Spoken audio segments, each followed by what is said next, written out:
अभी शिरडी के साईं बाबा क्या भगवान हैं और क्या उनकी पूजा पाठ हिंदू मंदिरों में जायज है? कृपया इस पर प्रकाश डालें। विराजिए। एक तो ये जवाब खुद ही दे दिए। बहुत हिंदू देवता बढ़ते जा रहे हैं, मैं अंत हूं, अंतिम मैं ही हूं। ठीक। शिरडी का साईं बाबा, उन्होंने पूछा क्या वो भगवान है? आप अगर ये पूछते ना कि क्या वो आदमी भी था पूरा, तो मुझे हंसी नहीं आती, लेकिन डायरेक्ट ही भगवान। थोड़ा सा इस चीज को समझे। आपने किसी जैन मंदिर में साईं बाबा की मूर्ति देखी? किसी बौद्ध मठ में, किसी सिख गुरुद्वारे में, उसकी छोड़िए किसी चर्च में साईं बाबा की मूर्ति देखी? अरे उसको छोड़िए किसी मस्जिद में उसका कैलेंडर भी देखा? केवल हिंदुओं के मंदिर में साईं बाबा की मूर्तियां कह कह करके बिठाई जाती है, पैसा दे दे करके। अब ये बीमारी क्या? अब जरा थोड़ा समझे। साईं बाबा कौन था? सरासर झूठा प्रचार। और मैं जो आपको बात बता रहा हूं बिल्कुल प्रमाणिक, जो साईं बाबा ने खुद ने लिखवाई। उनका चेला था गोविंद रघुनाथ राव दाभोलकर, जिसको वो हेमा पंडित बोलते थे। वो सेवा में रहता था, पढ़ा लिखा था। उसको कह करके बाबा ने अपनी जीवनी लिखवाई, पूरी पुस्तक लिखवाई, जिसका नाम है साईं सच्चरित्र, जिसको शिरडी साईं संस्थान ने प्रकाशित किया। उसमें बिल्कुल जो बातें मैं आपको बता देता हूं, अपनी ओर से मैं कुछ नहीं बताऊंगा, बिल्कुल प्रमाणिक। साईं बाबा भगवान था कि नहीं आपको समझ में आ जाएगा। ये आदमी अफगानिस्तान का पिंडारी मुसलमान था। इसके बाप का नाम था मियां बरहुद्दीन। ये अफगानिस्तान से आए थे। 1838 में साईं बाबा का जन्म हुआ। कहां हुआ?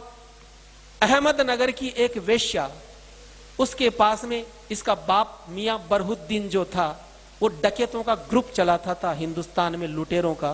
तो वो अहमदनगर की एक वेश्या के पास रहने लग गया। उससे 2 संतानें हुई, एक लड़की और एक लड़का। लड़के का नाम रखा चांद मियां, और यही व्यक्ति, इसको साईं बाबा अब बोलते हो। जब ये थोड़ा सा बड़ा हुआ तो झोली फैलाने का काम, फेरी लगाने का काम इसको सौंपा। 6 साल की उम्र से 12 साल की उम्र तक इसने झोली घुमाई और रेकी करता था कि कौन से घर को लूटना है। कभी आप देखते हो चद्दर घुमाते हुए? ये काम इनके पास था। 12 साल की उम्र में साईं बाबा पकड़ा गया अंग्रेजों की जेल में। 8 साल तक डकैतों के ग्रुप के साथ ये पकड़ा गया था और 8 साल तक अंग्रेजों की कैद में रहा। इसका बाप भाग गया था। फिर इसके बाप ने अंग्रेजों से समझौता करके छुड़वाया। तो अंग्रेजों ने कहा कि तुम हमारे लिए काम करो, हम तुम्हारे लिए करेंगे, तुम्हारे लड़के को छोड़ देंगे। क्या काम है? बोले कि झांसी की रानी लक्ष्मीबाई को हमें जीतना है। इसके बाप ने हाँ करी। वो व्यक्ति, इसका बाप, झांसी में चला गया और रात को गेट खोला उसने। झांसी की रानी को मरवाने का काम उसमें सहयोग किया इसके बाप ने। 18 साल की उम्र में अंग्रेजों से समझौता हुआ साईं का, तो साईं को भेजा, पूना में भेजा गया। लोकमान्य तिलक के स्वतंत्रता संग्राम को दबाने के लिए इसको प्रोजेक्ट करके अंग्रेजों ने भेजा पूना में। और लोकमान्य बाल गंगाधर तिलक इतने चतुर थे, वो समझ गए कि ये पाखंड रचा रहा है, ये दुनिया को भटकाएगा। लोकमान्य तिलक ने चौराहे पर पटक करके अपनी जूती से पीटा इस आदमी को। वो जूती पहनते थे आगे से, तीखी तीखी सी, उस नीचे पटक करके पीटा और कहा फिर कभी यहां दिख गया तो जान से मार दूंगा। तो ये आदमी वहां से भागा। बिल्कुल पाखंड का रूप इसने धारण किया लोगों को ठगने के लिए। मैं भूत प्रेत जानता हूं, मैं तंत्र मंत्र जानता हूं, मैं ये करूं, मैं बेटा दूंगा, मैं आरोग्य दूंगा, मैं पैसा दूंगा, पाखंड। फिर ये व्यक्ति शिरडी में आया 20 साल की उम्र में। शिरडी में ही क्यों, बंबई में क्यों नहीं? क्योंकि शिरडी में, उस क्षेत्र में संत ज्ञानेश्वर हुए थे। वहां के लोग बड़े श्रद्धावान थे, भावुक थे। तो सोचा कि मेरी दुकान चल जाएगी। वहां पर ये आदमी आया और आकर के धीरे धीरे इसने अपना अड्डा जमाया। रोज ये कुरान का पाठ करवाता। इसका शिष्य था अब्दुल बाबा, कुरान का पाठ करवाता।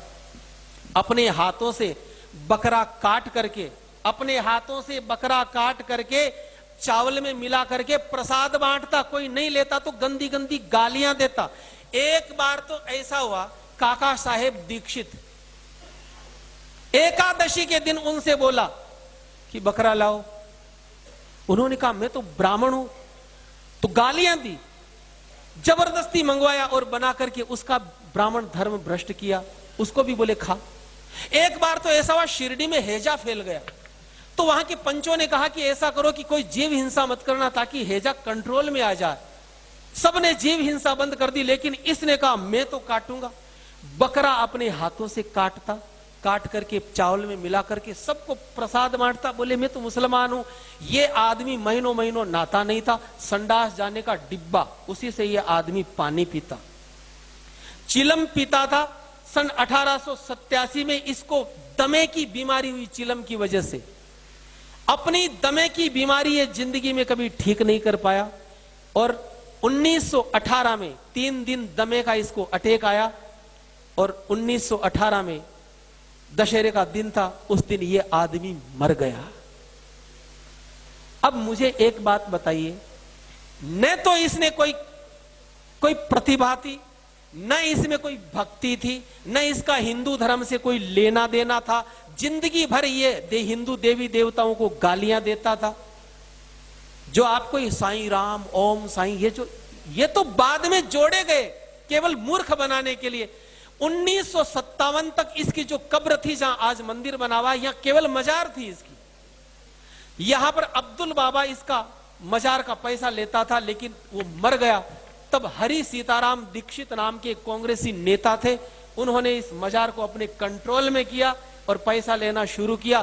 फिर पाखंड की शुरुआत हुई। इंडोनेशिया से ये पूरा का पूरा जो षड्यंत्र चला कि हिंदू मंदिरों को कैसे बर्बाद